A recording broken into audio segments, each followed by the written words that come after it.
बातमीचे प्रायोजक आहेत हॉटेल शाही दरबार, विजापूर रोड, सोलापूर। भाजपचे प्रदेशाध्यक्ष चंद्रशेखर बावनकुळे यांच्या उपस्थितीत आज पंढरपुरातील भाजप कार्यकर्त्यांचा मेळावा आयोजित करण्यात आलाय। या मेळाव्यात मार्गदर्शन करण्यासाठी चंद्रशेखर बावनकुळे हे आज पंढरीत आले आहेत। तर विठ्ठल मंदिरात जाऊन विठ्ठल रुक्मिणी मातेचं दर्शन घेतल्यानंतर पंढरपूर अर्बन बँकेच्या सभागृहात आयोजित पत्रकार परिषदेत त्यांनी माध्यमांशी संवाद साधला।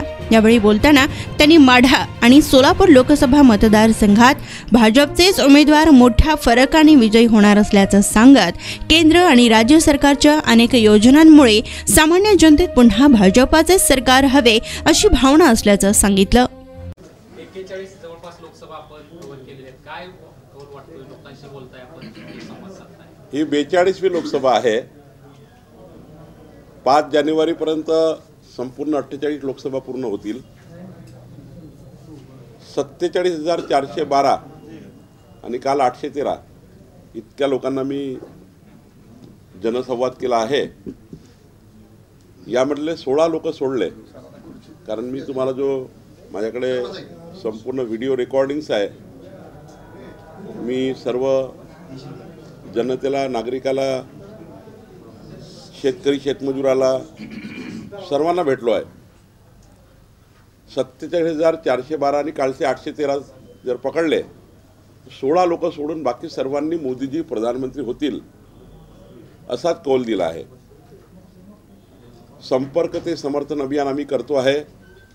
सोलापूर लोकसभेत आजच्या प्रवासात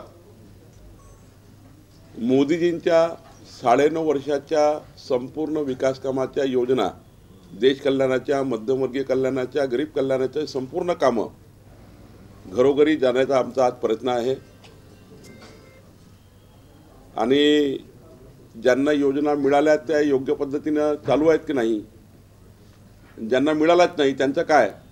आमचे या लोकसभेतले 600 वॉरियर्स जे आमचे प्रमुख नेते आहेत, या लोकसभेतले 600 प्रमुख नेते म्हणजे समाधान अवताळे सहित सर्व,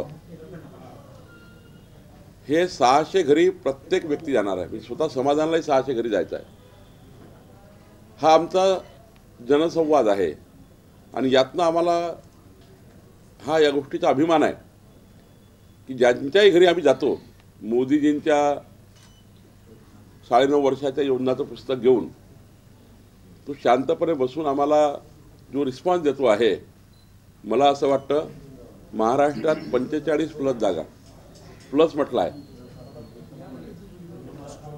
ज्या 2-3 जागा आम्हाला वाटतात त्याही ठिकाणी आम्ही फाईट करतो आहे, पण त्याही आम्ही एखाद्या वेळी शेवटच्या क्षणापर्यंत त्याही आम्ही कव्हर करू। पण आज 45 प्लस जागा आम्ही जिंकण्याची स्थिती महायुतीची आहे आणि महायुती 11 पक्षाची 100% मोदीजींच्या नेतृत्वामध्ये महाराष्ट्रात भक्कमपणे उभी राहील। आणि जेव्हा मोदीजी तिसऱ्यांदा प्रधानमंत्री होतील तेव्हा आमचे 45 खासदार हात वर करून उभे राहतील। हा आम्ही या ठिकाणी याकरता आम्ही काम चालू केलं आहे। शेवटी जनता जनार्दन मतदार आहे, मतदारांना आम्ही मताचं कर्ज मागतो आहे आणि मताचं कर्ज हे 5 वर्ष काम करून परत करावं लागतं, हे संस्कार आमचे आहे। आणि म्हणून मोदीजींनी 9.5 वर्षात जे काम केलं, जनतेचे मतं घेतले, त्या मताचं काय झालं, देशामध्ये काय काम झाले, जगातला सर्वोत्तम भारत निर्माण करण्याचा संकल्प मोदीजींनी केला, त्या संकल्पाला संपूर्ण घरापर्यंत आम्ही पोहोचवतो आहे आणि मला विश्वास आहे की लोक आम्हाला पुन्हा मत देतील। पार्टीसाठी एका चांगल्या हॉटेलच्या शोधात आहात? फॅमिली सोबत जेवण करायचे आहे, मित्रांचा वाढदिवस साजरा करायचा आहे, तर मग चिंता कशाला। सोलापुरात आता नव्याने आपल्या सेवेत सुरू झाले आहे हॉटेल शाही दरबार। शहरापासून जवळच स्वच्छ, सुंदर आणि शांत वातावरणात मित्र, नातेवाईक व परिवारासोबत घ्या आता जेवणाचा भरपूर आस्वाद, तोही फक्त हॉटेल शाही दरबार मध्येच। अरेबियन फूड्स सह दिल्ली, मुंबई, हैदराबाद येथील जेवणाची चवही आता मिळणार हॉटेल शाही दरबार मध्येच। व्हेज व नॉन व्हेज सह विविध प्रकारचे लज्जतदार डिशेस आता फक्त हॉटेल शाही दरबार मध्येच। उत्तम क्वालिटी, लज्जतदार, स्वादिष्ट व आपल्या बजेटमध्ये जेवणाची उत्तम सोय फक्त हॉटेल शाही दरबार मध्ये ग्राहकांच्या सेवेत सुरू झाले आहे। आमचा पत्ता SRPF कॅम्प, पेट्रोल पंप शेजारी, सोलापूर।